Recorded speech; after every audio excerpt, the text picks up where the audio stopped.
The conflict in Ukraine intensifies Europe's quest for a common energy policy.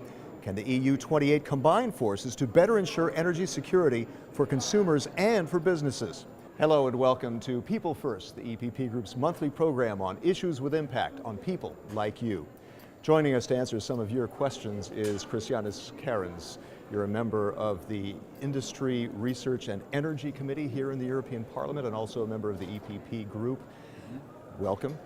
Thank you. Mr. Kariņš, coming from Latvia, I'm sure you're well aware of the need to diversify energy sources, in part because of this crisis over Ukraine. As economy minister in Latvia, when you were economy minister, how did you try to promote that diversification? Well, that was a number of years ago. What I did was I introduced the first energy security strategy that our government had, which talked about diversifying sources, increasing the use of renewables. That is, we have lots of renewable resources in Latvia. We are of the greenest, together with Sweden, the two greenest countries in Europe currently. More than 35% of our energy comes from our own resources, from water energy, from biomass. And we also have done a lot to make the legislation that will allow us not only to hook up to the rest of Europe, but also to end the monopoly that Gazprom has in our country, which was granted to them in 1997. Well, this, of course, is just some of the aspects of this proposed energy union. Let's take a look at a few more in our report. The European Union wants to protect its consumers and businesses from energy supply and price shocks triggered by instability abroad.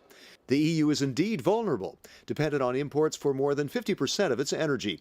That's why the EU is seeking to establish a common policy to buy and distribute its energy supplies. Called an EU energy union, it would ramp up investment in European-produced energy, including renewables, as well as diversify its import partnerships. This in part aimed at reducing dependence on Russia as a result of the conflict in Ukraine. Energy union would also mean more pipelines, power grids, and other infrastructure to interconnect the EU 28 in a single market. The EPP Group's draft energy position paper also calls for a binding greenhouse gas reduction target of at least 40% in the EU. That would include securing the emissions trading system as the main tool to reduce those emissions in a cost-efficient way. Energy savings also play a key role, and Europe is behind on its plans for a 20% increase in efficiency by 2020. The EPP Group is calling for more action on the EU level to meet that goal. So back to the issue that is giving more urgency to this idea of energy union, or the tensions with Russia over Ukraine. We have our first Vox Pop question exactly on that. Hi, my name is Matthias van Harens. I'm from Belgium, from Flanders. How can we get not energy from Russia, but from somewhere else? So not the kind of thing you can do one day to another, but how do we do this collectively in the EU? Collectively, it's a two-step process. So the first step is to hook up all of our electricity and gas grids so that gas within the Union can move from one country to another country, not only within. And then the second is to increase our use of liquefied natural gas, the terminals, where we can, from ships, bring in gas into the system, which is an alternate source from Russia. So that's specifically how to get gas from a different source, but we need to be able to move that gas around, otherwise we don't get the benefit. We have another question from a viewer asking about diversifying abroad. Here's another angle on that. Bonjour, je m'appelle Bridi. Et j'habite Bruxelles et ma question est-ce que c'est possible d'utiliser le soleil du Sahara pour l'Europe et pour contrer tous les problèmes qu'on a actuellement avec l'énergie? So back to that grid question, which you did cover a little bit, but you know, there is some resistance among some countries to that. Will we ever see, can we see, a grid, an energy grid that goes from the Sahara up to Scandinavia? Well, the Sahara, that's in the north of Africa, and there we have issues that is a region outside of the European Union. There is maybe some political instability that we would want to be a little wary of. But regarding within Europe, so going from Portugal, say, all the way up the Iberian Peninsula through Scandinavia, that is realistic. We already have some grid interconnections. What we lack is enough grid interconnections. But the resistance is not coming from member states, from the politicians. The resistance is coming from incumbent companies, which have a very good situation with very limited competition. What the European Union has to be about is increasing the competition to give greater choice to consumers so we can wean ourselves also from our import dependence, especially on single sources. And what about producing energy at home, renewables in particular? Here's a question. Mijn naam is Emma Verbrugge, ik kom uit Mechelen en ik vraag me af waarom dat wij gewoon niet meer windmolens bouwen, zodat er veel meer groene energie is in België. Now, actually the Belgian government wants renewables to generate 13% of the country's electricity by 2020, about half of that with wind, but is that enough? Well, the difficulty with wind is we cannot know when it's going to blow. So when it's blowing, electricity needs to go out and be consumed.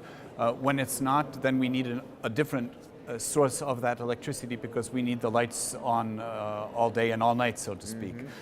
The answer is through a robust grid which goes beyond, say, the borders of Belgium, but is connected with all the neighboring countries where we can utilize the sources. If it's the wind is blowing in Belgium or in Great Britain, we use that energy. If the sun is shining in Spain, we use that energy. And then, of course, we have other gas and other power sources within Europe. So you got to have an energy mix. We need the energy mix, but you need the grid. If the grid is in place, you can utilize maximally the variable sources that we have from the sun and the wind. And another aspect of this, in trying to make renewables more competitive, is to raise the price, some argue, raise the price of carbon emissions. How can you do that with the emissions trading system?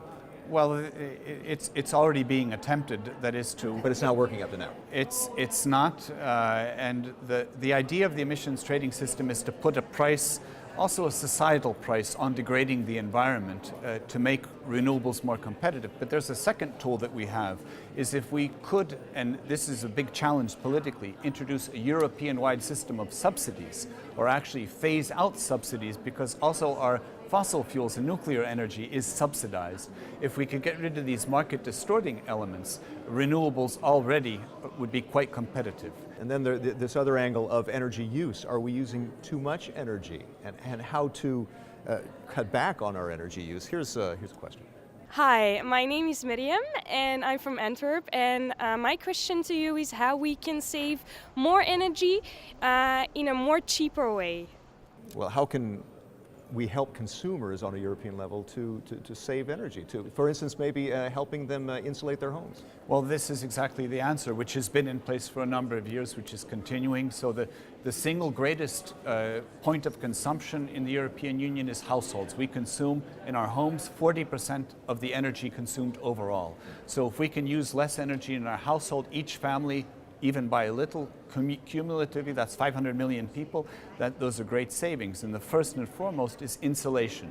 So changing the windows, making them more heat retentive, putting insulation on the outside, these are very basic things. And a lot of people would like to do that, but they don't have the money. Yes, but we do have funds available, European funds, that are in some member states are being utilized better, in some not so well. But this is a program that needs to be ramped up, of course, also with lighting, so changing over from incandescent bulbs to fluorescent bulbs to LED bulbs. This is also a way to go, but the greater source of waste is in heating, not in lighting. A final question on energy mix. Yes. It can be controversial, question of nuclear.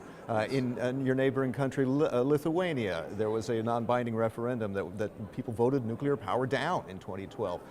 How do you deal with that? What kind of energy mix do you see in the future?